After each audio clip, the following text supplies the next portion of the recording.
בוקר טוב ושבוע טוב ושם השם נעשה ונצליח שנזכה להגדיל תורה להדרה בתכלית של יראת שמיים pour cette nouvelle semaine. On entend que de très très bonnes nouvelles. Les Chol Am Israël. On est aujourd'hui dimanche 15 du mois de novembre. Hein. Bon, je ne dis pas de bêtises. Et on est le Kafret, le 28 déjà du mois de Mar Cheshvan. On souhaitera un très bon accouchement Bezrat Hashem pour, si Dieu veut, Makala Yekara.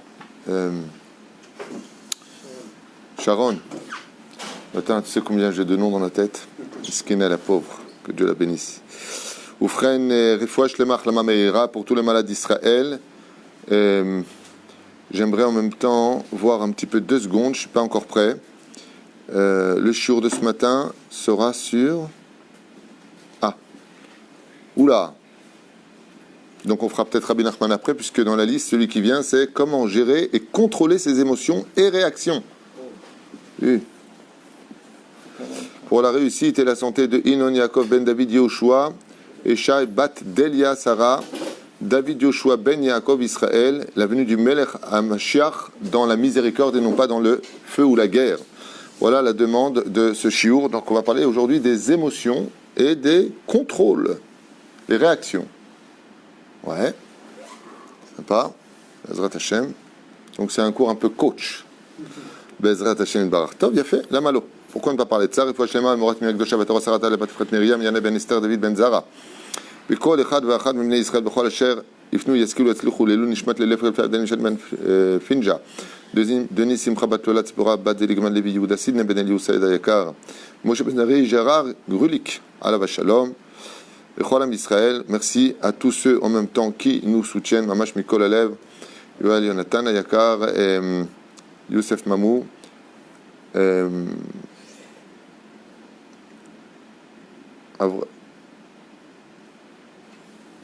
Ça c'est déjà fait. Juste un instant. Il faut que je m'enlève. Ça y est. Sarah Ochanat, Odaraba Mikol Alev. Misizé. On pense aussi à la Rifouach Shlema de Viviane Bracha Miriam Bat Renet Sultana. Rifouach Shlema Rifouach Nefesh Rifouach Tagouf Amen Ve'amen. Ok, on va parler du Regesh, puisque c'est ce qui a été demandé.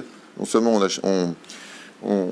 les gens peuvent acheter un cours pour soutenir en même temps la Torah et prendre de leur maaser, mais en plus de ça, c'est à la carte.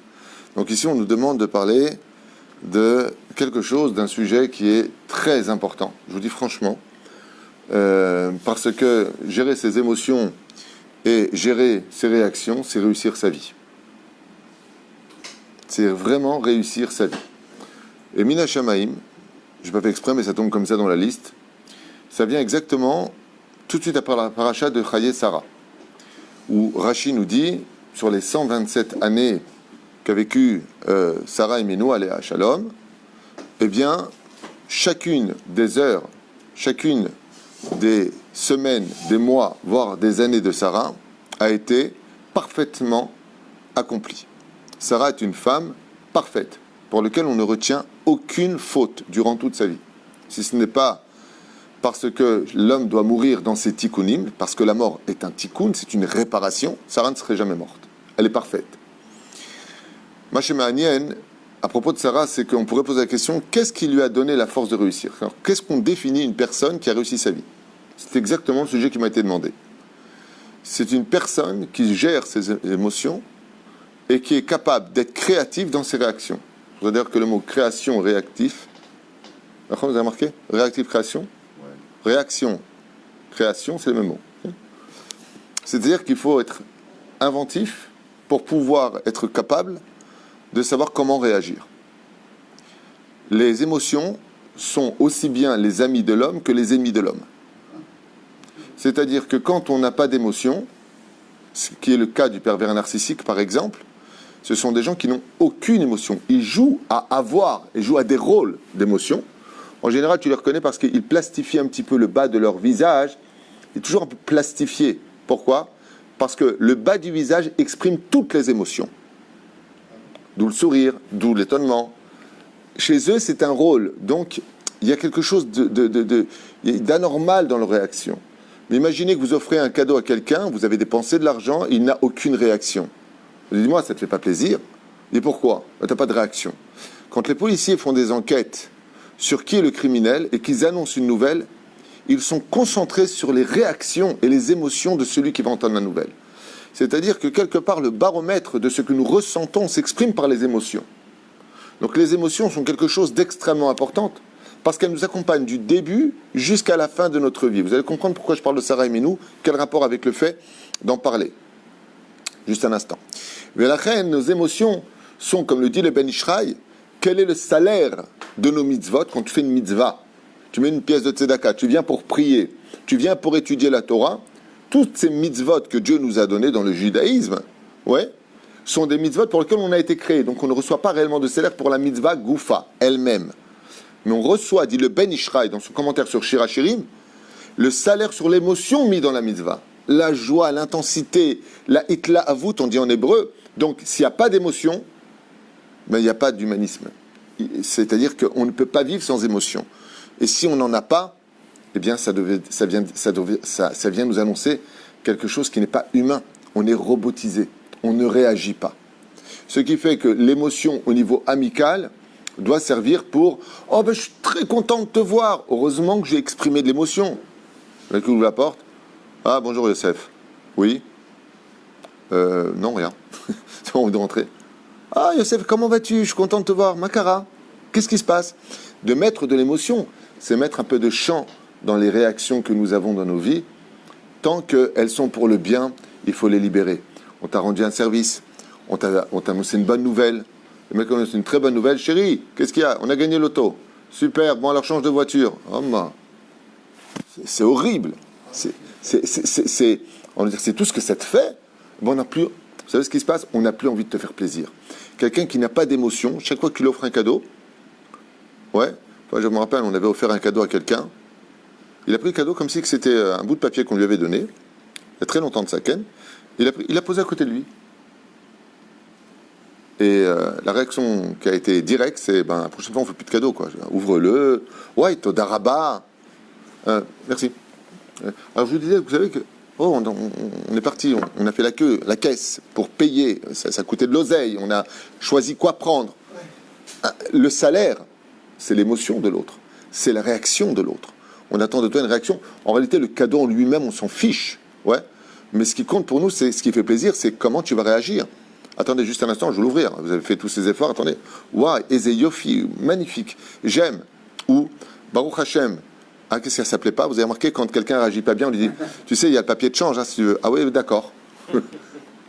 Mais quand le mec il te prend un cadeau et qu'il te le met de côté, ça ne donne pas envie de donner.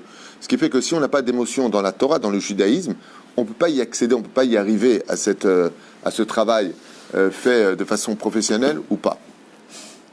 Donc on a le côté réaction et émotion qui est très positive et il faut garder cela. Et il y a les réactions et les émotions qui, elles, sont extrêmement négatives et qui s'expriment tout de suite par la folie. C'est-à-dire que si je ne contrôle pas, ne canalise pas, ne gère pas mes réactions et mes émotions, je deviens automatiquement fou. Et vous regarderez que les âges qui sont choisis, justement, par la Torah à propos de Rashi, qui dit elle était à 100 ans comme à 20 ans, 20 ans comme à 7 ans, à propos de Sarah et Menou. Ces trois stations-là sont trois stations qui parlent de l'émotion au niveau de l'équilibre. Je m'explique. Quand un enfant est petit, comment il réagit quand tu lui prends son jouet? Bien ou mal? Mal. Comment il réagit? Comme un fou. Shigaon. D'accord? Il rentre dans un shigaon. C'est mon mien! Il m'a pris! Il hurle! Oh, ça va, prête lui, il n'y a rien de grave. Oui? À 20 ans, comment on réagit? Avec un équilibre des choses, seulement on est beaucoup plus émotionnel dans nos réactions. C'est l'âge du mariage, changement hormonal. On est dans une situation où on a besoin de grandir, mais on est dans un équilibre beaucoup plus fort parce qu'on a toutes les forces pour avoir de meilleures réactions. On sort du shigaon, de la folie, pour entrer dans un équilibre. C'est pour ça qu'on dit, bon, laisse-le, il va grandir, il comprendra. Il va se calmer. À l'âge de 100 ans, on n'est que émotionnel. On ne supporte plus rien, on n'a plus de patience, on est compliqué. Bien, la Torah nous dit, oh, Sarah, aimez-nous, elle était à 100 ans comme à 20 ans. Et à 20 ans, comme à 7 ans. Ça veut dire quoi? Que toute sa vie, elle a gardé des émotions extrêmement équilibrées. Le roi David, Derech Hagav, dans son Teilim, si on observe le Teilim numéro 7, numéro 20 et numéro 100, lui va réagir de façon incroyable. quand on voit les Télim que le roi David a compilés, il fait une allusion sur la conduite de Sarah. Et il vient nous faire comprendre que ces 3 shlavim de la vie, eh bien, s'ils sont contrôlés par ce qu'on va expliquer à la fin du shiur, comment contrôler ces réactions, parce que c'est la demande, mais d'abord expliquer c'est quoi une réaction, c'est tout simplement quand le ruach de l'homme, vous savez qu'on a l'âme sensitive, le ruach et la neshama, on a 3 niveaux à l'intérieur du corps humain, par lesquels nous devons totalement réagir. La neshama en général réagit dans le summum de l'équilibre. D'accord ? Le ruach, il est entre les deux. C'est plutôt l'âge des 20 ans. Le nefesh, c'est le sang. Quand on laisse notre sang nous monter à la tête, le sang m'est monté à la tête, on devient réactif négatif. C'est-à-dire que la Torah nous met en garde contre les émotions qui ne sont plus contrôlées. Sarah Imenu, ce qui a fait d'elle une femme parfaite, c'est que c'est une femme qui était à 7 ans comme à 20 ans, à 20 ans comme à 100 ans. Ou dans le cas de l'explication de la Torah, de 100 ans comme à 20 ans et de 20 ans comme à 7 ans. Mazot Omeret, qu'elle a su gérer toute sa vie ses émotions. Et que quand elle voit que Ishmaël se joue de Yitzhak dans la Bible, dans la Torah, quand on voit qu'elle le voit, elle ne vient pas en colère. Elle dit à Abraham, voilà ce qui se passe. Elle vient avec un contrôle parfait, alors qu'elle a déjà dépassé les 100 ans au niveau de l'âge. Elle vient avec un contrôle parfait sur les réactions qu'il faut avoir. Comment est-ce qu'elle a fait? Nous avons une mahloket, à savoir, dans ce monde, comment on doit réagir. La Gemara dans Masechet Ta'anit, à la page 21 Moudalef, nous parle du maître de Rabbi Akiva, qui dit Gamzo le Tova. Gamzo le Tova, ça veut dire que quand tu dois réagir, la première réaction que tu dois avoir dans la vie, que ce soit une bonne nouvelle ou une mauvaise nouvelle, que Shem shemevarech ala Tova, kach yevarech ala ra, tout comme tu sais dire merci pour le bien, il faut savoir dire merci pour le mal, donc contrôle parfait. Lui, il atteint un degré de bitachon absolu.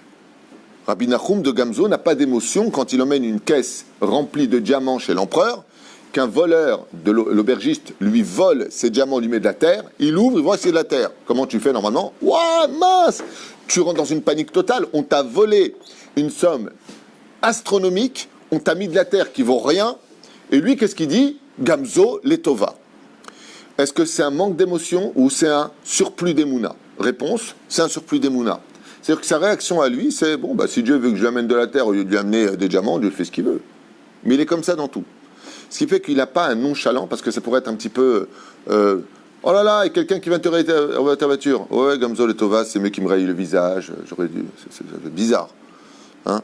Tu viens de perdre ton boulot. Baruch Hashem, Dieu m'a déjà ouvert une autre porte, il n'y a pas de problème. Non. Moi, il n'y a rien qui t'énerve. Non, non. Ta femme vient te tromper. C'est que c'était pas mon zivoug. Oh, tu deviens ouf. Alors là, ça va aller plus loin. Tu comprends? Eh bien, Rabbi Nachum de Gamzo, c'est comme ça qu'il réagissait. Quoi que tu lui annonces, Gamzo letova. Ce niveau-là, il est extraordinaire, mais il ne correspond pas à nous. C'est-à-dire à l'ensemble des humains. On n'est pas Rabbi Nachum de Gamzo. On n'est pas lui. Nous, on est plutôt Rabbi Akiva, qui dit, lui, Kol de Avid Rahamana, de Tavavid. Ça veut dire quoi? Qu'il y a une réaction d'émotion que Rabbi Akiva accepte quand il se passe quelque chose. Par exemple, la Gemara nous raconte une fois, il était avec son âne, son coq et une bougie. Il a demandé à s'installer dans un village. Les gens lui ont refusé l'hospitalité. Il a dit OK. Il a dit c'est dommage. Il a une réaction. C'est dommage. Mais si Dieu a fait ça, donc réaction première, eh bien, quand t'as les boules, on t'annonce une mauvaise nouvelle, c'est pas le mec, youhou, il est hyper heureux. Le mec, on lui annonce une très mauvaise nouvelle. La boîte dans laquelle il travaillait a été rachetée, il est viré. Ouais, super, je vais prendre des vacances à vie. Non, c'est, ah mince, j'espère qu'il va m'accepter, je vais aller prier. Ça, c'est Rabbi Akiva. Mais, je ne juge pas Dieu. J'ai mes réactions. Kol de Avid Rahamana, tout ce que fait Hachem, Rahmana c'est Dieu, Avid c'est ce qu'il fait. L'étave, il y a une direction. Je comprendrai que c'est pour mon bien. Et ça correspond à la grande partie des humains. C'est-à-dire que nous avons d'abord le côté émotionnel réactif, en disant j'ai peur, mince, j'ai les boules, franchement, mais je comprends que plus tard, De là sortira le bien, et c'est comme ça qu'on vit tous. Parce que d'abord, le niveau de Rabbi Nahum de Gamzo, qui est mort avec les mains handicapées, les pieds coupés, la lèpre sur lui, dans un état pitoyable, et la maison a failli s'effondrer. Vous inquiétez pas, tant que je suis pas sorti de la maison, on leur dit ça s'effondrera pas. D'accord? Il dit, mais comment tu en es arrivé là? Il a dit, non, parce qu'un jour, j'ai tardé à donner de la tzedaka à un pauvre, alors j'en ai voulu à mes mains, à mes pieds de ne pas avoir réagi. Donc, on n'a pas ce niveau-là, nous. Bon, ben, si on a raté un pauvre, nous, on va dire, on le garde pour le prochain, quoi. Je veux dire, on va pas se prendre la tête. La notion de Gamzo et Tova n'appartient qu'à des héros de l'histoire, des grands de l'histoire, qui sont bien au-dessus de toutes leurs émotions. Quelque part, ils n'en ont pas. Pourquoi est-ce qu'ils n'en ont pas? Pas dans le sens péjoratif. Ils n'en ont pas parce que leur bitachon, leur foi en Dieu est tellement ancrée qu'à kol beseder, à kol ba'ashgacha, je suis pas inquiet. Rabbi Akiva nous laisse le temps de la réaction et le temps de la réflexion. Ce qui est quand même énorme. Comme une fois, j'avais raconté il y a très longtemps dans un shiur, comme l'a raconté mon fils Yehuda, ce Shabbat, c'est il y a eu un père qui a perdu son fils. Et c'est quelque chose de dramatique. Et d'habitude, lui, c'était quelqu'un de très ponctuel. L'heure, c'est l'heure. Quand il a annoncé l'enterrement de son fils, il a dit à 14h. Il fait toujours attention de ne pas voler les gens. Pourquoi? Quand il dit 14h, les gens, ils travaillent. Ils ont quitté leur travail pour accompagner à la dernière demeure le défunt. Fais pas l'enterrement à 15h. Les gens ne sont pas à ta disposition. Ils viennent pour te montrer, pour te soutenir leur amour et leur amitié. Et lui, ce jour-là, 14h, 14h30, 14h45, 15h, 15h10, il sort de la voiture. Et là, il vient. Alors, ils font enfin le sped. Et la première chose qu'il a dit, je m'excuse, je vous ai tous retenus pendant 1h15, mais j'ai eu du mal à contrôler mes émotions. La Torah nous dit, tout comme tu as dit, Mazel Tov, quand tu as eu ton fils dans les bras, que Dieu t'a donné ce fils, eh bien, la Torah nous demande de dire aussi Mazel Tov, si Dieu te le reprend. Hashem Natan, Hashem Lakach, Yishem Hashem Vorach. J'ai pas réussi à dire, j'ai pas réussi à contrôler mes émotions. J'ai tellement pleuré, j'aimais tellement mon fils. Donc, pour pouvoir faire cette mitzvah-là, il a fallu que je contrôle pendant 1h15 mes émotions. Que je remercie Hashem de m'avoir donné un fils pareil, que j'ai pu avoir le mérite d'élever et qu'aujourd'hui retourne au Gan Eden. Kamani model et Borolam. La reine Aya Pachout. Il a pris le temps de la réaction, mais quand il a entendu la mort de son fils, il a mal réagi. Alzer mer Rabbi Akiva. Bon Rebbe Yachad, ce que dit le roi David dans les Teilim. On a dit 7 ans, 20 ans et 100 ans. Quand j'ouvre le Teilim 7, on a dit qu'à 7 ans, comment on est dans nos réactions? On est très émotif à 7 ans. Tu m'as pris, tu me prends pas, c'est mon mien, c'est pas ton tien. Omer David Amelech, Shigayon, les David. Shigayon. Asher Charles Adonai divrei couche ben yimini, Asher Elohai bechachasiti oshieni mikol rotfai ve'atzileni. Sauve-moi de mes ennemis, ouais, qui me poursuivent. Mais ça commence par le mot Shigayon.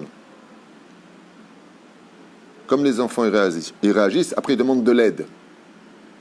Quand on arrive dans le Télim numéro 20 du roi David, on arrive donc Lamnatsach Mizmor ale David. Il parle de quoi? Des malheurs. Et là, par contre, il devient demander à Dieu, sagement, sans shigaon.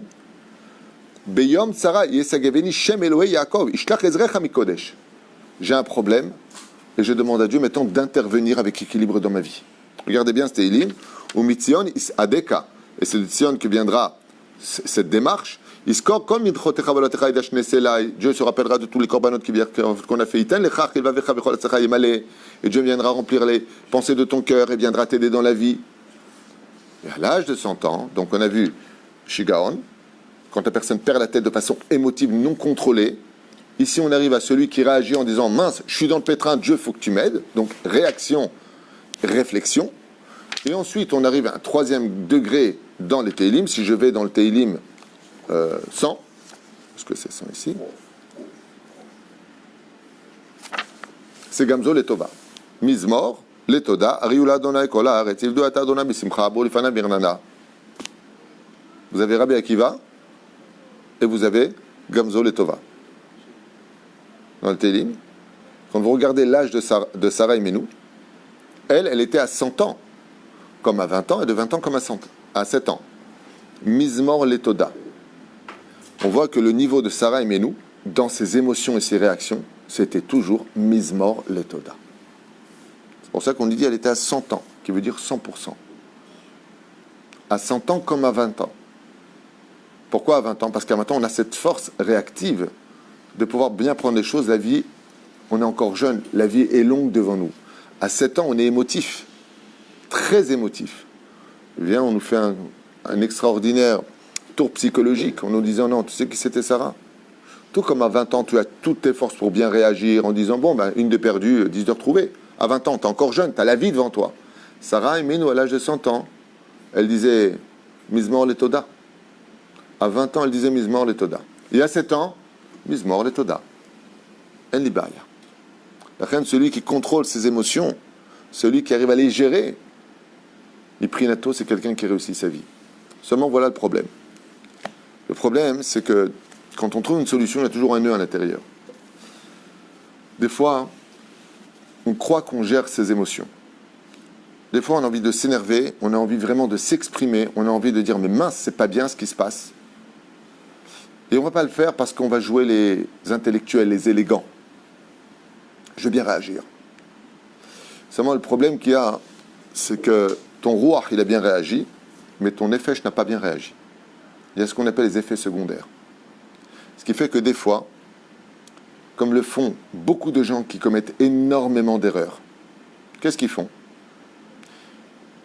Les enfants font des bêtises à la maison, et ils se contrôlent, et ils se contrôlent, et ils se contrôlent, et ils se contrôlent, et ils cassent, et ils font des trucs terribles. Et le mari ou la femme arrive, et elle fait un truc qui est déplaisant, et il contrôle, et il contrôle, et il contrôle, et il contrôle.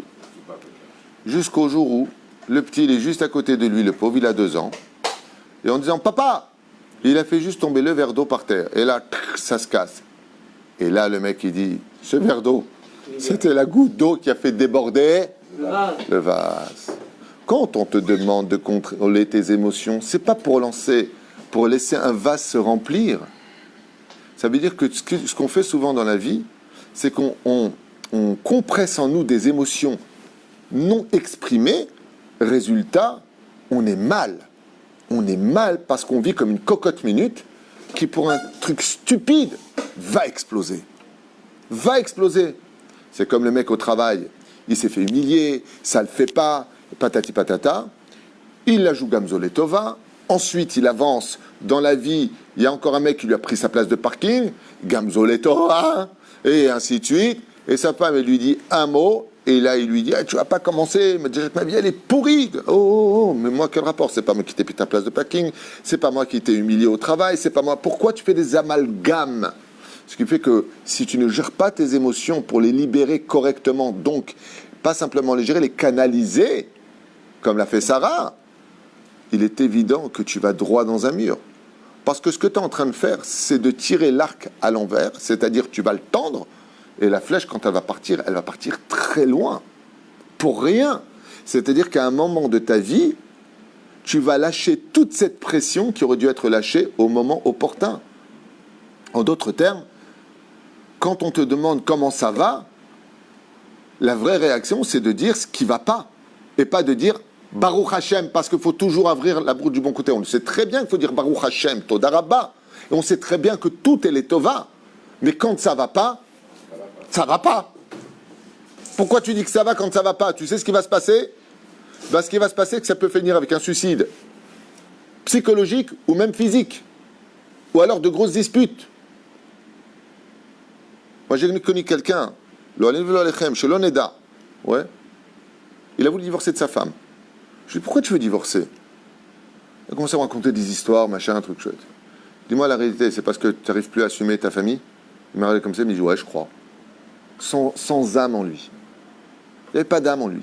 Genre, tu veux quitter ta femme et tes enfants parce qu'en fin de compte, tu n'arrives plus à les assumer par rapport à un problème financier? Il m'a dit, ouais, je crois, peut-être, je sais pas. J'ai plus envie de rien, de toute façon, je m'en fous. Elle veut partir, elle part, je pars, je m'en fous. Je m'en fous. Pourquoi il en est arrivé là? Grâce à Dieu, on a arrangé l'histoire, mais pourquoi il en est arrivé là? Parce que quand il a eu des émotions difficiles, qu'est-ce qu'il a fait? Il a joué au religieux. Il s'est pris pour Gamzo Letova. Je dis, tu n'es pas Gamzo Letova, mami. Un dour aliéné. Ça ne veut pas dire que tu dois exploser. Attention. Réaction. C'est pas j'explose dès que j'ai une mauvaise nouvelle. Au contraire, c'est j'ai un truc qui va pas.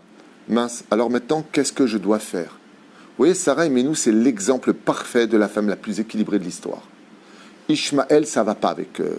Je sais qu'Abraham aime Ishmaël. Il y a Agar, c'est moi qui lui ai dit Agar, viens sur moi. J'ai une part de responsabilité. Je sais qu'Abraham peut m'en vouloir.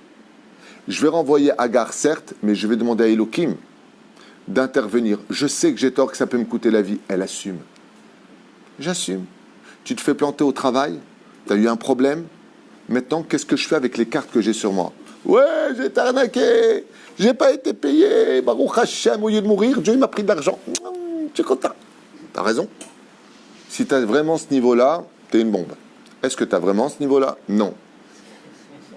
Donc, ouais, Baruch Hashem, super.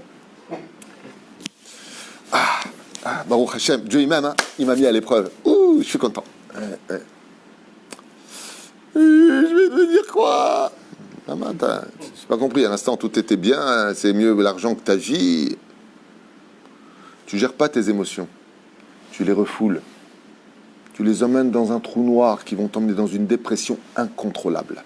C'est quoi la réaction parfaite? La réaction parfaite, c'est mince, il faut que je trouve une solution. Mince, mince et mince. Parce que c'est ce que tu ressens. Quand tu as des émotions, par exemple, qu'est-ce que vont te dire tous les psychologues? Quelqu'un, ça va pas, il pleure. Qu'est-ce que tu lui dis? Pleure. Mieux vaut qu'il pleure maintenant. Ça veut dire quoi? Sors ton problème, sors ton mal de vivre. Parce qu'une fois que tu as pleuré, j'ai rencontré quelqu'un qui a subi tellement d'épreuves. Je lui ai dit, pourquoi tu pleures pas? Il m'a dit, j'ai plus de larmes. Tellement il a pleuré. À quoi elle sert, dit Rabbi Nachman, la hitbodedut? Pour ça. La hitbodedut, sachez une chose, c'est le plus grand remède psychologique qui n'ait jamais été inventé par les humains. C'est pour ça que Dieu nous met à l'épreuve, pour qu'on aille lui parler. Et à quoi ça sert la hitbodedut? De parler avec Dieu? Exactement. Rabbi Nachman il dit que toutes tes émotions, tu les envoies vers Hachem. C'est pourquoi les gens vont dans la forêt. C'est pas pour parler aux arbres, c'est pas pour se confondre simplement dans la nature. C'est parce que comme dans la hitbodedut, on va crier vers Hachem, on va crier vers Hachem. On va sortir de nous toute cette énergie d'émotion, de réaction, qu'on ne sait pas comment contrôler. Ce qui fait que Dieu il te dit, crie avec moi, ne crie pas avec les hommes. Parce que moi je te comprends, j'ai créé l'homme. Je comprends que t'es les boules. Tu as le droit de dire à Hachem, Ribbon Olamim, je suis encore dans le pétrin, bien sûr que ce que tu fais c'est pour mon bien. Mais je t'en supplie, donne-moi déjà la solution, j'ai plus la force d'attendre. Tu as le droit de lui dire. À lui, tu peux le dire. Même si on n'est pas un tzaddik, même si on n'est pas... Mais pour Dieu, tout le monde est tzaddik. Ça veut dire quoi, tout le monde est tzaddik? C'est pour Akadosh Baruch Hu, tout le monde a le droit à la parole. S'il est le créateur, on est des créatures, il accepte le rôle de créateur face à des créatures. Alors il y a grande créature, tzaddik, et moins grande créature, moyen. Et petite créature, rachat. Mais tant que Dieu nous donne la parole, c'est parce que justement, il attend qu'on lui parle. Et très souvent, grâce à la hitbodedut, grâce au fait de parler avec Hachem, dans sa chambre, dans son lit. Et tout ce qui est en train de vivre et de se passer, c'est de trouver des solutions. Regardez l'Haftara qu'on vient de lire sur le roi David. Il a froid. Il ne dit pas simplement Gamzol et Tova, il dit j'ai froid, mince, apportez-moi quelque chose. Il amène une bétoula, dans le cas échéant du roi David. D'accord, il faut comprendre de quoi on parle. Abishag Asuna. T'as mal. T'as mal. Aïe. Aïe, c'est important. Il y a un jour un homme, comme la Torah, combien elle est psychologique, c'est incroyable. Il y a un homme qui a joué avec Dieu avec les émotions. Ça s'est très mal passé pour lui. Il s'appelle Yov. Pharaon avait 3 conseillers. Bilam, Yov et Yétro. D'accord? Quand il a fait le décret de jeter tous les Juifs sur le conseil de Bilam dans le Nil, Yétro a réagi. Émotion égale réaction. Qu'est-ce qu'il a fait? Il s'est levé, il est parti. De cette façon-là, il a montré son mécontentement et quitté son rôle privilégié d'être conseiller de Pharaon. Il a dit, je ne suis pas d'accord. Yov n'a pas réagi. Yov ne réagit pas. Dieu vient voir Yov et lui dit, pourquoi tu n'as pas réagi? Il dit, franchement, ça aurait servi à quoi? Regardez bien la réaction. à quoi ça aurait servi que je réagisse? Est-ce que Pharaon m'aurait écouté? Non. Alors pourquoi tu veux que je réagisse? Il a eu réflexion avant réaction. C'est bien. Réflexion avant réaction, c'est ce qu'il y a de mieux. C'est le meilleur médicament de nos émotions. Réfléchis avant de libérer tes émotions. C'est comme un chien. Une émotion, ça peut être l'ami de l'homme, mais l'ennemi de l'homme. Hein, je me suis fait mordre par un chien ou mon chien m'a défendu. De la même façon, le chien, tant qu'il est en laisse, tu fais de lui ce que tu veux.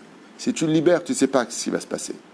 Il peut se jeter sur un enfant, il peut se jeter contre toi, il peut s'enfuir ou il peut revenir. Mais tant qu'il est en laisse, tu le tiens. Ton émotion doit être toujours tenue en laisse. C'est-à-dire, j'accepte de la libérer, alors je la libère. Je peux me permettre maintenant de la libérer parce que je sais que je peux encore la régulariser, la contrôler. Mais si je laisse mes réactions explosives constamment, sous prétexte que je suis nerveux, donc tout va m'énerver, alors j'ai un pitbull dans les mains qui peut faire beaucoup de dégâts et mordre beaucoup de gens autour de moi, sous prétexte que j'ai lâché cette espèce de chien à l'intérieur qui est rempli de haine. Pourquoi? Parce que très souvent, nos émotions et nos réactions dans la vie viennent de mal de vivre intérieur. Non pas des autres qui nous font du mal, mais de la susceptibilité que nous avons à percevoir les choses. Par exemple, une femme a été mariée à un PN, un pervers narcissique, elle a vécu 15 ans ou 20 ans avec lui, ok? Elle divorce. Elle va être tout le temps susceptible de la moindre réflexion de son nouveau mari, qui lui par contre n'a rien d'un PN, mais bon, dans la vie, écoute, je suis pas d'accord, c'est pas bien ce que tu as fait. Arrête de me parler comme ça, tu me rappelles l'autre. Je t'ai rien dit de mal. Oui, mais mon émotion est due à des blessures non soignées. C'est là. C'est-à-dire que quand, dans la vie, par exemple, quelqu'un a eu beaucoup d'échecs, un père qui l'a pas aimé, une mère qui l'a mal considéré, qui a eu des préférences, par exemple, chez les enfants, cette personne grandit avec automatiquement des émotions très, très malsaines. Pourquoi? Parce qu'elle ne les a pas soignées. Ce qui fait qu'elle va être émotive à des choses qui, en réalité, n'avaient pas besoin de réaction plus que ça. Tu avais le droit de dire avec un petit sourire, dis-moi, j'ai que des défauts, j'ai pas un peu de qualité à l'occasion? Gentiment. Mais là, c'est, ouais, de toute façon, on n'a rien à faire ensemble, de toute façon, j'en ai ras-le-bol, j'ai rien à t'apporter. Oh, je t'ai dit un petit mot.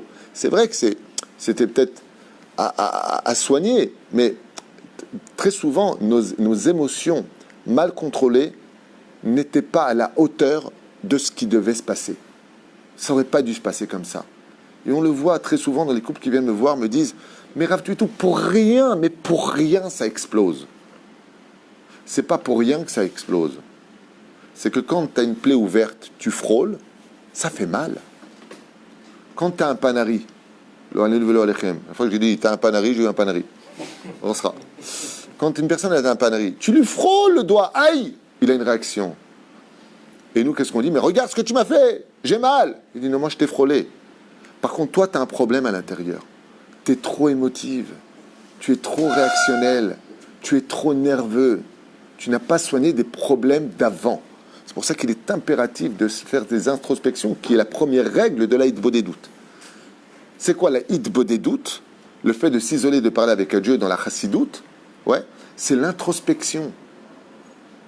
De voir qu'en fin de compte, si ta vie a été si douloureuse avant, de t'en servir comme une expérience pour mieux éclairer le chemin des autres. Et ne pas te voir comme une victime de chacune de toutes tes stations. On le voit par exemple, beaucoup de personnes qui ont été victimes de pervers narcissiques aujourd'hui sont des coachs pour des victimes de pervers narcissiques. Et ils ont raison de l'être. Pourquoi? Parce que d'abord pour eux c'est une thérapie, c'est une vengeance intérieure. Et puis c'est en fin de compte, si je suis capable de t'aider, ça démontre que je suis capable de m'en sortir. Donc comme je m'en suis sorti de ce trou dans lequel tu es, je peux te sortir aussi du trou dans lequel tu es. Donc on comprend que, en fin de compte, si j'arrive à créer, Bezrat Hashem, une situation de contrôle, parce que j'ai soigné mes problèmes d'enfance, qui sont très souvent reliés à l'enfance, soigne tes problèmes. Sinon, tu vas arriver blessé sous la roupa. Seulement, le problème, c'est que ton conjoint ou ta conjointe, c'est pas des médecins, c'est pas des psychiatres, c'est pas des psychologues, et ils sont pas venus pour ça. Ils sont pas venus pour soigner les problèmes de ton enfance. C'est pour ça que Dieu, quand il te dit, quand tu rentres sous la roupa, je pardonne les fautes de ton passé. Il n'y a plus de passé. Il n'y a plus de passé du tout. Ça comprend tes problèmes d'avant. Tu rentres sous la choupa, il n'y a que de l'avenir. On revient à Yov. Yov, lui, qu'est-ce qu'il fait? Il ne réagit pas. Il ne réagit pas, le mec, tranquille, bien. Qu'est-ce que tu fais dans la vie? Je ne réagis pas. Ça ne sert à rien. Très bien. Chazak ou Baruch. Qu'est-ce que fait Dieu? Il s'abat sur Job. Il vient le voir. Et d'un coup, Dieu lui prend sa femme, et il lui prend ses 10 enfants. Et Job, qui était multimilliardaire, trilliardaire, je ne sais pas combien il était, il le ruine. Et en fin de compte, il lui emmène la lèpre sur sa peau. Il l'a déchiré. Et là, quand tu ouvres le livre de Job, qu'on a l'habitude de lire le jour de Tcha B'Av, qu'est-ce qu'il pleure? J'ai pas de chance. Et il pleure à Dieu. Et Dieu lui dit, mais pourquoi tu pleures? Il dit, parce que j'ai mal. Il lui dit, tu vois, Job, quand on a mal, vraiment mal, on pleure. Quand tu étais chez Pharaon, qu'on a dit qu'on allait jeter tous les Juifs dans le Nil, tu m'as dit avec beaucoup d'un... Oui, mais enfin bon, j'aurais dit quelque chose. Est-ce que Pharaon m'aurait entendu? Ça ne servait à rien. Réflexion mal contrôlée. Maintenant que tu as mal, parce que tu es Nagoua Bedavar, parce que tu es concerné, parce que c'est ta chair, maintenant tu cries. Maintenant tu cries. Ce qui fait que c'est bien des fois de vouloir jouer le contrôle des choses. Mais il faut faire très attention à ce que ce contrôle des choses reste humain. Ça s'appelle la compassion. Avoir de la compassion pour l'autre, c'est automatiquement avoir des réactions pour l'autre. C'est automatiquement avoir des émotions pour l'autre. Oh, je suis tellement content pour toi. Ah, il est à l'hôpital, mince, tu sais quoi? Tu montres que tu as la peine. On va organiser des teilim. On va organiser quelque chose. Parle. Exprime-toi. Parce que justement, ce qui fait de nous des humains, ce sont et nos réactions, et nos émotions, et nos réflexions. Ce que l'animal n'a pas. L'animal aussi a des émotions. On le voit quand le chat essaie de plaire à la chatte, comment il vient, le tarnigole, comment dire, le coq, comment il tourne avec des émotions, comment il se gonfle le torse pour essayer de plaire à ses poules, pour essayer de... Mais c'est instinctif. Nous, par contre, on réagit avec un cœur d'humain. Et avoir des émotions, c'est être humain. Le seul problème, c'est qu'il va falloir contrôler ces émotions, ces réactions négatives. Comment est-ce qu'on fait? La première des choses, c'est de faire taire l'âme sensitive. Donc ici, on a un cours de Torah. Vous comprenez bien que je ne m'adresse pas non plus... celui qui ne comprend pas le Talmud ou qui ne comprend pas, qui n'est pas juif, peut-être qu'il ne va pas comprendre mon langage ici. Mais c'est tellement simple et beau à comprendre comment le Créateur du monde a créé l'humain. Le problème des réactions et des émotions, c'est qu'elles viennent du sang. L'âme sensitive. L'âme sensitive est le plus bas degré de l'homme. C'est le plus bas degré de l'homme. C'est-à-dire quoi? C'est-à-dire qu'il vient du foie. Ce sont des réactions qui viennent de la coagulation dans le Zohar, dans la Kabbale, c'est comme ça que c'est marqué. Ça vient du bas vers le haut. Il va falloir que je le contrôle. Qui est dans la hiérarchie supérieure au Nefesh? Le Ruach, c'est-à-dire l'âme qu'on appelle l'esprit, pas la Neshama, qu'on appelle la pensée. C'est pas la même chose. C'est encore celui qui arrive à ce niveau-là, c'est un roi sur terre, c'est Sarah Imenu. Elle pense. Elle pense si elle libère ses émotions. Elle pense comment réagir. Elle pense comment trouver des solutions à une bonne nouvelle comme une mauvaise nouvelle. C'est extraordinaire. Ça s'appelle le contrôle de la pensée. Je ferai peut-être une parenthèse à la fin du shiur si vous voulez sur ça. Aval, qu'est-ce que ça veut dire le roi? On a l'explication. En réalité, la solution se trouve dans le roi. Et c'est quoi roi en hébreu? Traduisez le mot roi. Vent ou respiration. Le roi, c'est inspirer, expirer. Ça veut dire que quand j'ai mon contrôle de ma respiration, quand quelqu'un est très émotif, qu'est-ce qu'on lui dit? Il n'arrive plus à parler. Et il s'énerve. Il devient rouge. Pourquoi il devient rouge? Parce qu'il manque d'air. Il manque de rouach. Donc il va falloir que le rouach éteigne ce feu, tout comme le vent éteint le feu. De la même façon, quand tu as une allumette, tu souffles dessus, le vent étouffe le feu. Pour pouvoir contrôler nos émotions et les amener à un degré supérieur, il va falloir que le rouach descende dans le sang, oxygéner les hormones, ouais, comme une jouissance. Vous avez marqué que quand un homme va avec sa femme et qu'il fait la mitzvah de, par exemple, faire jouir son épouse ou faire du sport, tout ce qui oxygène les hormones, eh bien, quand il monte jusqu'à l'hypothalamus, ça défait les nœuds de stress et la personne se sent bien. En d'autres termes, il va falloir oxygéner notre sang.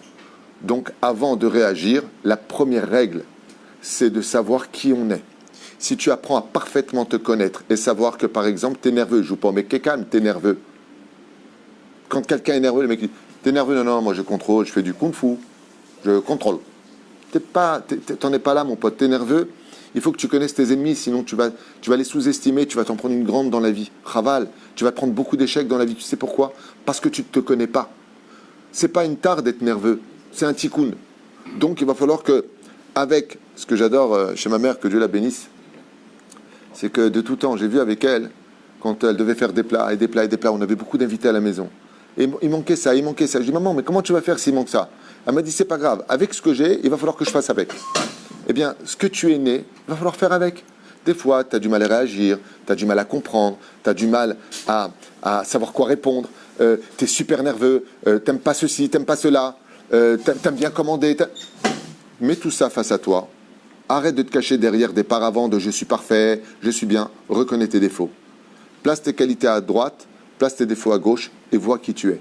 Une fois que c'est fait, maintenant que tu as la vraie recette devant toi parce que tu as les vrais éléments devant toi, comment maintenant je peux contrôler ça? C'est-à-dire que, en ce qui me concerne, moi qui suis par exemple très nerveux de l'intérieur, je sais que pour me contrôler, il va falloir que je respire avant de réagir. Donc, il y en a d'autres qui ne pourront pas. Pourquoi? Ils ont été trop blessés et ils n'ont pas sorti leur rage intérieure. Respirer ne sera pas suffisant. Qu'est-ce qu'ils doivent faire? Sors. Sors de la maison. Dis, regarde, je ne te réponds pas maintenant, je sors. Oui, je sors, je reviens tout à l'heure. On en reparle ce soir. Pourquoi? Parce que je ne vais pas contrôler mes émotions. Je ne vais pas contrôler mes émotions. Les Chachamim nous disent par exemple, en tant que conseil, j'avais lu il y a très longtemps de cela, que quand tu as des choses à dire, les dis jamais avant l'entrée de Shabbat. Attends Motsei Shabbat, attends dimanche pour les dire. Pas avant l'entrée de Shabbat, Shabbat Shalom. Parce que le Satan, il est basé sur toutes tes émotions les plus vives avant l'entrée de Shabbat. Tout énerve. Tout énerve.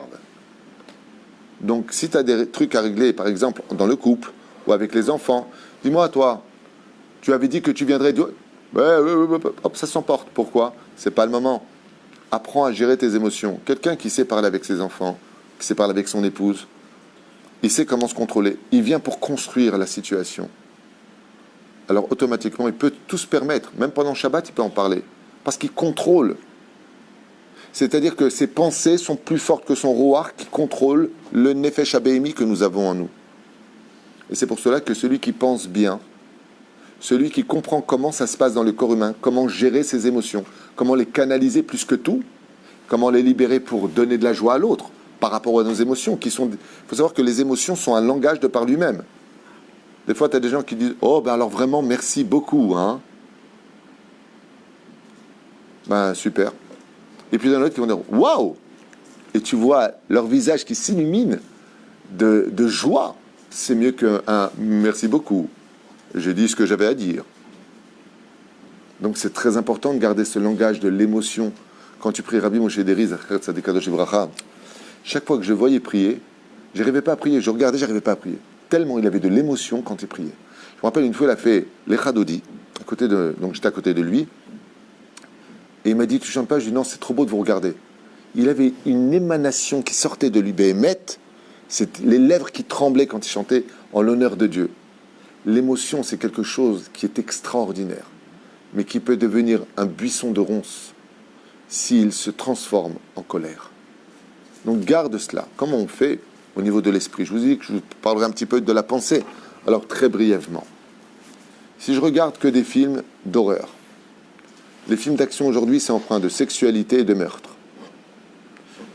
Nos yeux et nos oreilles ont pour particularité d'archiver tout ce que nous regardons et ce que nous entendons. Sachez-le. Ce sont les deux principaux éléments qui vont nous permettre de diriger ou pas nos pensées. Si je rentre dans le shigaon, c'est-à-dire dans la folie, automatiquement, qu'est-ce que c'est un fou? Définition du fou, celui dont les pensées n'ont plus de frontières et en fin de compte, ça se bouscule dans les archives.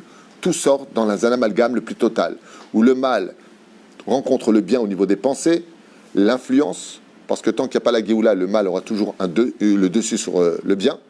Et en d'autres termes, mes pensées sont négatives et je vois tout le monde de façon négative, à un tel point que je peux créer des maladies comme la schizophrénie, voir tout le monde me poursuit, me parle, me veulent du mal. Je peux entrer dans un délire total. Pourquoi? Parce que mes pensées ne sont plus du tout gérées. Et là, automatiquement, ça gère des émotions violentes. extrêmement dangereuse, de par mes réactions personnelles. C'est pareil, miskin, pour le bipolaire. Que Dieu les protège, ces gens-là. Parce que c'est vraiment... Qu'est-ce que c'est un bipolaire? C'est quelqu'un qui a un dysfonctionnement, donc un trouble du comportement dans les pensées. Il peut passer de l'euphorie à la tristesse la plus absolue, en te disant tout simplement pas de problème, chérie. Je fais à manger et je te rejoins tout de suite dans le salon. Ouais. Sauter par la fenêtre. Mais je comprends pas, à l'instant vient de me parler. Le problème qu'il y a, c'est qu'il y a un trou. Le filet au niveau du cerveau, on va pas rentrer dans les détails des noms parce que je les ai oubliés, mais c'est pas grave, mais je les ai appris. Il y a une réchette au niveau du cerveau qui contrôle les pensées. Quand cette réchette se brise, eh bien les pensées rentrent comme elles le veulent. Seulement elles rentrent comme une espèce de révolution à l'intérieur de l'esprit, ce qui fait qu'on n'a plus de contrôle de ce que l'on fait. Et on voit tout noir et on voit que la seule solution, ce serait éventuellement de mettre fin à ces pensées qui nous torturent l'esprit. Ce qui fait que d'avoir une pensée qui est contrôlée, c'est une pensée qui est dirigée vers le positif. Arrête de regarder des choses négatives. Vous savez, des fois, moi, je dis à des gens, avec qui tu vas parler là maintenant? Ben, là, j'ai rendez-vous avec lui, je dis, regarde, écoute bien. Lui, tu ne lui parles pas de tes problèmes. Pourquoi? C'est trop. Je ne vais pas lui dire qu'il est venu me voir avant, mais je sais que là, tel qu'il est, il voit le monde noir. Ce n'est pas le moment de lui raconter des choses négatives. Ça m'est arrivé plusieurs fois de prévenir les gens. C'est pour ça que la Gemara nous dit dans Brachot, ne sois jamais quelqu'un qui transmet des mauvaises nouvelles. Des fois, tu viens dire un truc comme ça. Ah, j'ai perdu mon boulot, ou à Chazve Shalom, ils m'ont découvert une maladie. Tu dis ça à une personne qui n'en pouvait plus de sa vie. Tu viens de rajouter que le monde est noir. Alte daber varim kaele. Sois toujours transmetteur d'une bonne nouvelle. Que la vie est belle, que tout va bien, que Baruch Hashem, on peut toujours s'en sortir. Et si tu viens raconter une histoire difficile, si tu n'as pas comment tu t'en es sorti, quel intérêt tu avais de la raconter? Quel intérêt? Quand la Torah nous parle de la mort de Sarah, elle nous dit Vayu chaye Sarah, voici la vie de Sarah. Pour te dire qu'après la mort, il y a la vie. Après la mort, il y a la vie, il y a la résurrection des morts. C'est le jour qu'on a fait ce Shabbat à Tête Vav. Sinon, si on vient te dire il est mort, le poète, la vie elle est triste. C'est-à-dire que la mort est plus forte que la vie. Donc pourquoi on a vécu ici? C'est pour mourir. Tout est négatif. Mais si je sais que la mort n'est qu'une porte de réparation parce qu'on revient à la vie, alors la vie valait le coup d'être vécue. Pourquoi? C'est comme quelqu'un qui est en train d'arranger son appartement et il lui manque une vis. Bon, ben son tikkun, c'est de retourner à la boutique, chercher une vis pour fermer son placard ou je sais pas quoi. D'accord? Alors il va et il revient. Est-ce que c'est un échec d'avoir oublié une vis? C'est pas un échec, c'est juste un tikkun. Alors à Kol Tov a fait. Mais si une fois qu'il a monté la maison, on lui dit voilà, tu sors de la maison maintenant, tout est fini, tu reviendras plus jamais. Ben alors pourquoi j'ai monté tout ça? À quoi valait notre vie si c'était pour monter un monde entier, si on ne revenait pas? À quoi ça servait? À quoi je ne voudrais pas mettre la dernière vis pour profiter de tout ce que j'ai fait? Fais Torah au mitzvot, mets toutes tes vis. Mais sache une chose, pour chacun de nous, il manquera toujours une vis à aller chercher, c'est la mort. Tu sors de ton corps pour aller chercher parce que tu reviendras mettre cette dernière vis qui s'appelle résurrection des morts. Donc comment on fait pour cela? C'est très simple, Rabotai. Très simple. Le contrôle de la pensée doit être empreint de choses qui sont positives. Positivez tout le temps votre vie.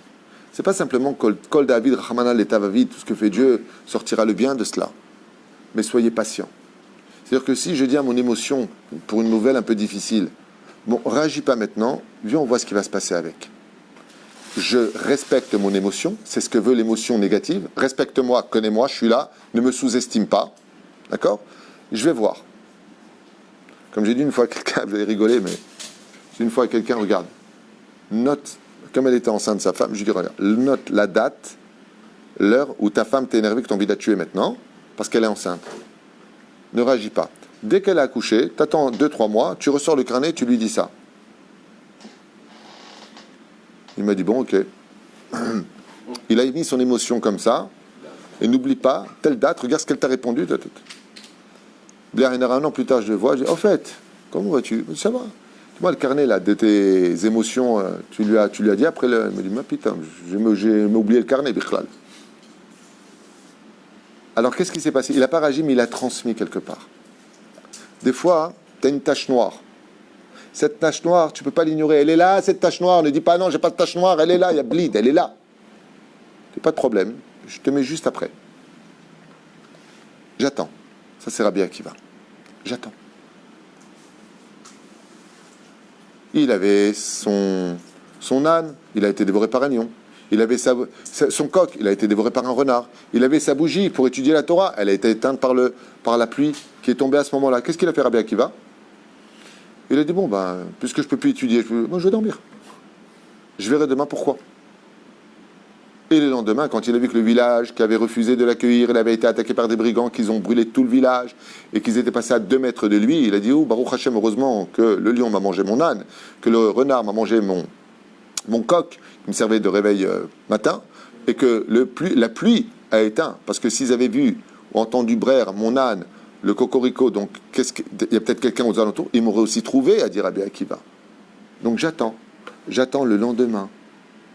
On a vu pareil une réaction de Moshe Rabbeinu quand il voit au Har Sinaï que plus tard se lèvera un homme du nom de Rabbi Akiva qui sera capable d'expliquer 3000 secrets sur les tagines, sur les couronnes du Sefer Torah. Moshe Rabbeinu, il entend, il dit, mais je comprends rien à ce qu'il raconte. Mais c'est hyper profond. Et Dieu, qu'est-ce qu'il lui dit à ce moment-là? Attends. Alors Rabbi Akiva, il attend. Et qu'est-ce qu'il dit Rabbi Akiva à la fin du cours? Et tout cela vient de l'enseignement de Moshe au Har Sinaï. Dieu lui dit, parce que je ne t'ai pas encore enseigné, attends. Donc quand tu as des émotions et que tu as envie de réagir, attends. Refoulez pas dans les oubliettes parce qu'elles sont là. Et elles m'ont rajouté. Mais attends. Attends de voir ce que voulait faire ton enfant. Attends de voir qu'est-ce que ça va engendrer.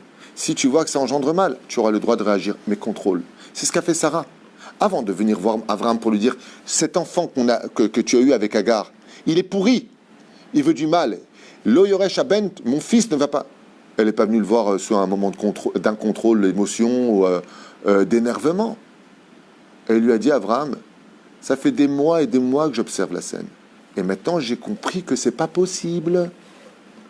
Donc, qu'est-ce qu'elle dit à Abraham? Elle dit pas, jette-le. Elle lui, bénis-le pour qu'il ait d'autres pays. L'Arabie Saoudite, le Koweït, l'Algérie, la Tunisie. Donne-lui autant de pays que tu veux. Mais en Eretz Israël, il n'héritera pas avec mon fils. Parce que cette cohabitation ne peut pas avoir lieu, selon la Torah. C'est pour ça que c'est marqué dans la Torah, on vient de le lire, par Pshat Vayera, il a pris Abraham, il a pris Ishmaël et Agar, et il leur a dit, voilà, je vous donne ça, partez. Et il est parti s'installer en Arabie Saoudite. Pourquoi? C'est pas, Sarah ne donne pas une émotion de ras-le-bol, jette-le-moi dehors. Et qu'est-ce qui va devenir? Non. Elle lui dit, mets-le là-bas, qu'il ait une belle descendance, bénis-le, pas de problème. Donne-lui d'autres pays. Nous, on a un pays, les Juifs, un tout petit pays que tout le monde veut. Tout petit, de rien du tout. Ouais. Donne-lui 100 pays. Ça va? Je t'ai pas dit, jette-le. C'est pas, par exemple, une maman qui se marie avec un mari, et elle est venue, elle était divorcée, elle a son fils. Et le maire, et son nouveau mari, il a aussi son fils. Seulement, son fils n'accepte pas du tout sa belle-mère. Il a 20 ans, il se la ramène, et il lui fait du mal. Vient l'épouse maintenant légitime, elle dit, écoute, avec ton fils, ça se fait pas, il me manque de respect, il me parle mal, patati patata. Ok? Jusqu'à là, ça va. Le père, il dit, maintenant, qu'est-ce que tu veux que je mette dehors? Il dit, non. Non. J'ai un studio à moi, qui prenne le studio. Il ne me respecte pas. Quand tu as une émotion qui est vive et qui est réactive, si tu n'as pas la solution qui va avec, alors tu vas droit dans un mur. Tu vas faire beaucoup de dégâts. Quand tu viens pour réagir sur une émotion et que tu comptes mettre les points sur les i avec tes émotions, c'est parce que tu as la solution derrière. Et si tu ne l'as pas, ça veut dire que tu as eu émotion égale réactivité sans réflexion. Chazak ou Baruch. Tu as le droit d'avoir des émotions. Tu as le droit d'avoir des actions mises en application, donc des réalisations de ta vie par rapport à certaines données. Mais est-ce que tu as la solution derrière? Et c'est pour ça que la majeure partie des gens qui sont très équilibrés, quand ils viennent pleurer en te disant « j'en peux plus », ils te disent « je suis perdu, je ne sais pas comment réagir ». En réalité, ils savent comment réagir, mais ils n'ont pas la solution pour que cette réaction soit positive, qu'elle porte leurs fruits. Et ça, c'est très difficile. Parce que sinon, ça peut se finir entre un homme et une femme avec, je veux dire mes cas de vérité, t'es un égoïste, un égocentrique, jamais ça, si jamais, ce qui reste à dire, on n'a plus rien à faire ensemble. Oui, t'as pas compris. Je te dis ça pour que tu changes. Je te dis ça pour que tu réagisses, toi. Je vais te réveiller. Quand je te dis on n'a plus rien à faire ensemble, que je te dis ça avec les larmes, c'est parce que j'ai envie de te dire je t'aime, j'ai pas envie de te perdre, je sais plus quoi faire, parce que je suis pas heureux avec toi, je t'en supplie, réagis. Tu es en train de lui dire ce qu'il faut faire, mais tu ne lui donnes pas la solution, comment réagir. Ce qu'il faudrait lui dire, c'est qu'est-ce que je dois changer chez moi pour que tu deviennes meilleur. C'est trop dur. C'est dur, parce que non seulement c'est toi qui as les nerfs, c'est toi qui es émotif, mais la solution, peut-être qu'elle est chez toi. Qu'est-ce que je dois faire pour qu'on puisse réagir? Qu'est-ce que je dois faire pour que tu réagisses plus? Et là, tu vas entendre le mari qui peut te dire, comme ça est arrivé, on peut dire plus d'une fois chez nous, au bureau. Tu sais quoi, je te demande une chose, une seule chose. Quand je rentre à la maison le soir, arrête de me crier dessus, tu m'accueilles avec un sourire, tu as tout ce que tu veux. La femme regarde comme ça, lui dit, vraiment? Ok, je prends ça sur moi. Eh bien, tu verras. Mais dès que j'arrive, tu me prends le gosse, tu me le jettes dans les bras, je suis arrivé avec le travail, je vais me faire engueuler, j'en peux plus, je suis fatigué, en plus, j'ai un furoncle, j'ai ceci, va laver le petit, où t'étais, t'as tardé, j'en peux plus, j'en peux plus. Oh, moi, j'en peux plus. Moi, j'en peux plus. Alors, qu'est-ce qu'on fait quand on n'en peut plus tous les deux? On s'entraide. Tu veux que je sois réactif pour toi? Donne-moi un sourire. Demande-moi comment je vais. Avant de me dire, va laver le petit, je suis fatigué, j'en peux plus, j'ai mal au dos. T'as raison. Il faut qu'on s'entraide. Mais donne-moi la force de t'aider. Donc, viens avec une réaction constructive et pas destructive.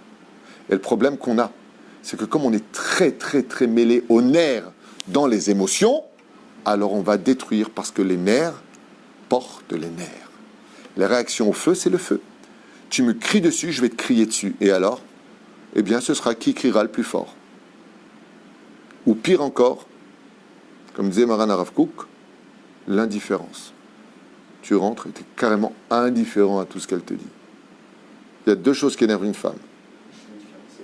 Quand tu es complètement indifférent à ses cris, et quand tu lui cries dessus deux fois plus. Ce sont deux extrêmes. Mais c'est pareil pour les femmes. Quand je dis les femmes, les hommes, c'est pareil. Par exemple, quand quelqu'un a trop d'émotions ou trop énervé, il faut lui dire ouvertement, regarde, je vois tes narines qui gonflent, c'est pas le moment. Si, on va parler tout de suite. Dans ce cas-là, tu prends tes affaires et tu sors de la maison. Moi, je veux pas parler. Je veux pas parler parce que tu vas dire des mots que tu ne contrôles pas. Tu vas me vider ton sac alors que j'y suis peut-être pour rien. Réfléchis. Donc, avant tout, réflexion. Pour pouvoir y arriver, respire beaucoup avant. Fais du sport. Lis des biographies. Apprends à aimer la vie. Et n'oublie jamais un détail. Jamais une épreuve vient à toi si Dieu ne t'a pas donné la force de t'en sortir ou de la surmonter. Ou mieux encore, qu'il y a une solution. Mais ce qui est sûr et certain, c'est que les émotions non contrôlées mènent directement à la chute de tout un écoulement d'amalgame général qui vont faire tout perdre, alors que le problème était tout petit. Première règle,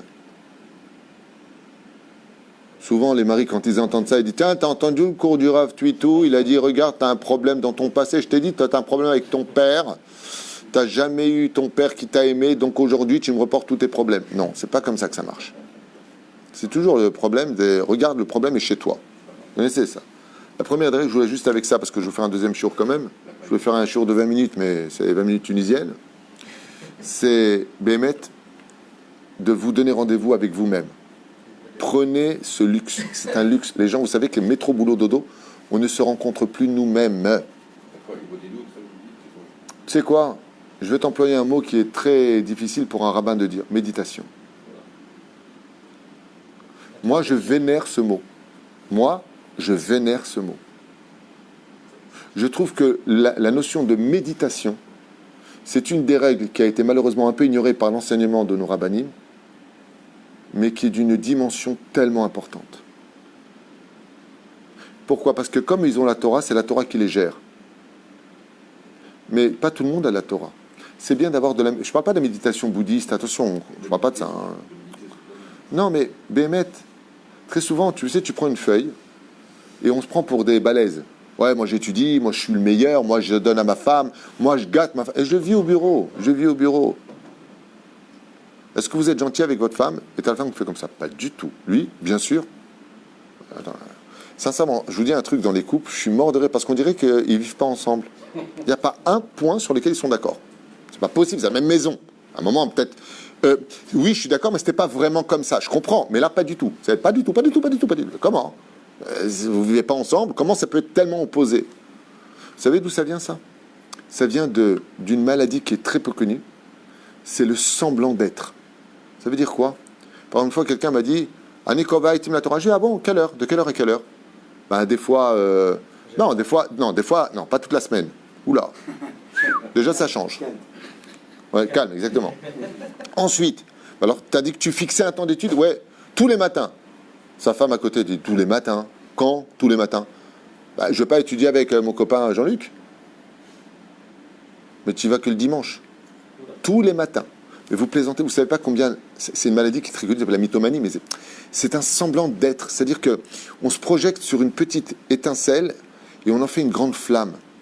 Apprends à connaître vraiment quand tu es gentil. La fois, j'ai dit à quelqu'un, tu gâtes ta femme, c'est quand le dernier truc que tu lui as offert, quoi? Je sais pas, moi, il y a 6 ans. Oui. Je sais pas, quand tu dis tu gâtes ta femme, ça veut dire quoi tu la gâtes? Ben, elle a ce qu'elle veut. Elle lui dit, ah bon, quoi? Je comprends pas. Dis-moi, j'ai ce qu'elle veut, quoi? Ben, t'as ma carte, non? Mais tu me dis à chaque fois, fais attention aux courses. Comment tu veux que je m'achète une robe? Je suis choqué de voir comment les gens vivent dans le faux. Tu gâtes pas ta femme, mon pote. T'es pas au courant. Tu lui as donné ta carte parce que c'est à lui de faire les courses. Tu lui as donné ta carte pour qu'elle aille faire les courses. Mais quand elle te dit un truc, dépense pas trop, on n'a pas de quoi finir le mois. Ne dis pas que tu la gâtes. Dis-lui, chérie, achète-toi si c'est pas trop cher, je m'arrangerai pour rembourser la banque. Ça, c'est gâter sa femme. Mais on vit dans quoi? Bon, enfin, quand je dis je la gâte, c'est que j'aimerais bien la gâter, mais pour l'instant, j'ai pas. Alors quoi, je vais voler pour lui faire plaisir? Ok.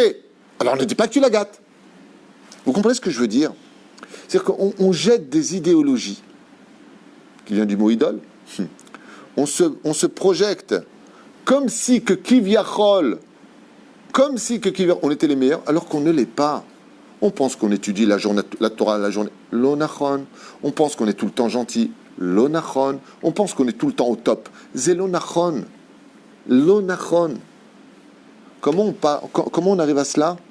Prends une feuille et fais ta propre biographie. Écris-la. Qui tu as été? Est-ce que tu as bien vécu la différence entre ton frère et toi? Est-ce que tu as bien vécu? Est-ce que tu n'as pas été toute ta vie en compétition? Est-ce que ce que tu vis avec tes enfants, tu penses que c'est normal? Est-ce que la situation à la maison, elle est normale? Quelle est ta part de responsabilité? Pas quelle est sa part de responsabilité. Quelle est ta part de responsabilité? Est-ce que tu es vraiment si idéal comme tu le prétends? Vous savez combien de fois en exercice j'ai posé cette question-là à des couples qui sont venus me voir? Monsieur ou madame, hein, ce que je dis c'est dans les deux sens. Si vous étiez une femme, vous aimeriez être mariée avec un homme comme vous? Et la réaction c'est ouais.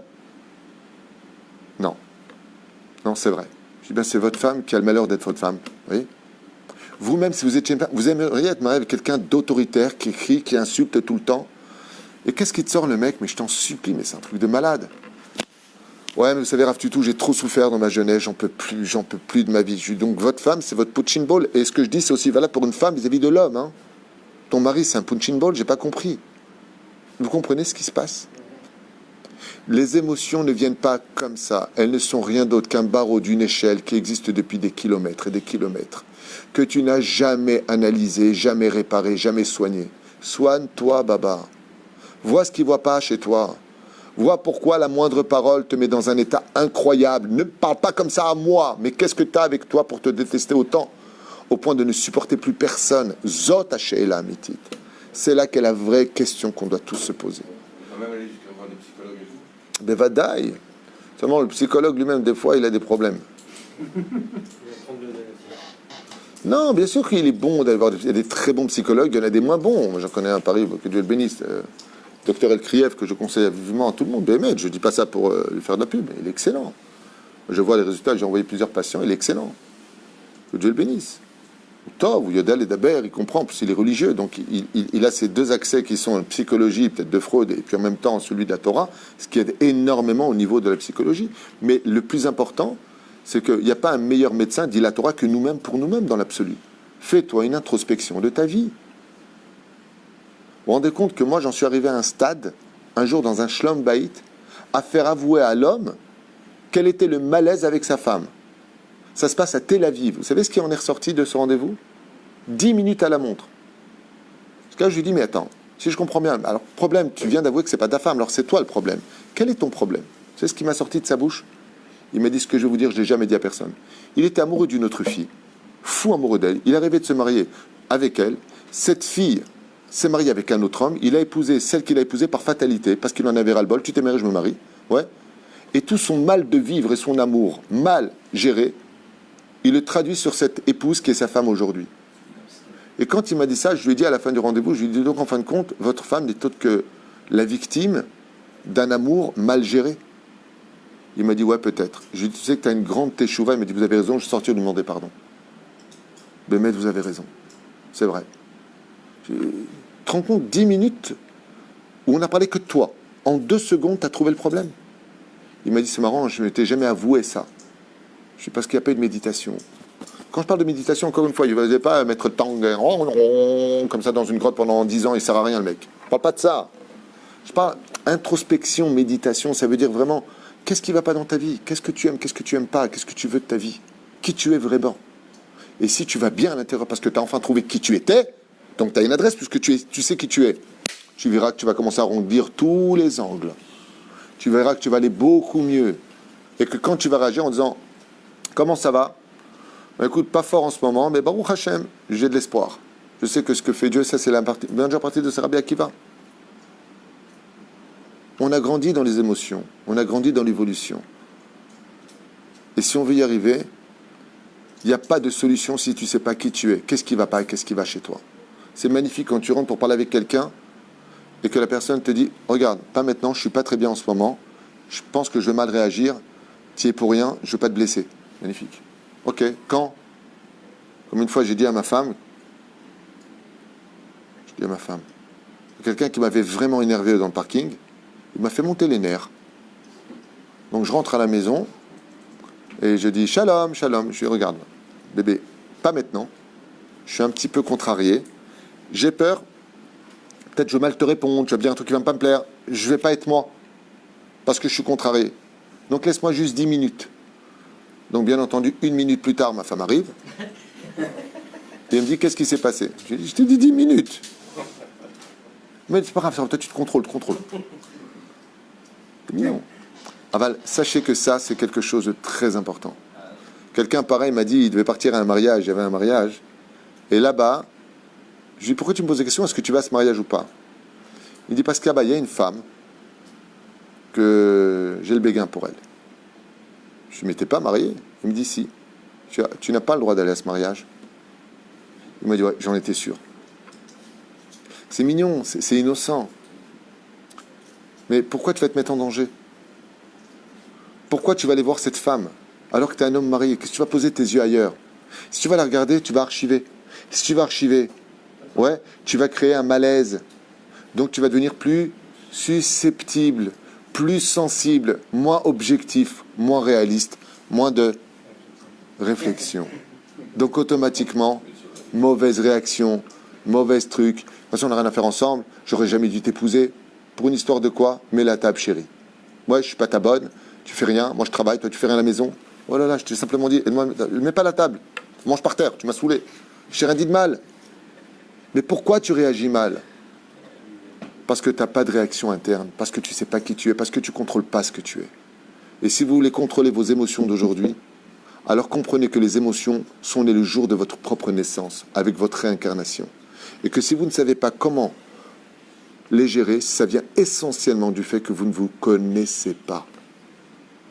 Et ce sont vos émotions qui vont vous tronquer toute votre vie, une vie malheureuse, parce que vos réactions auront été toujours débordantes, hors de leur contexte, exagérées, et que la seule résultante, ce n'est rien d'autre qu'un échec de vie.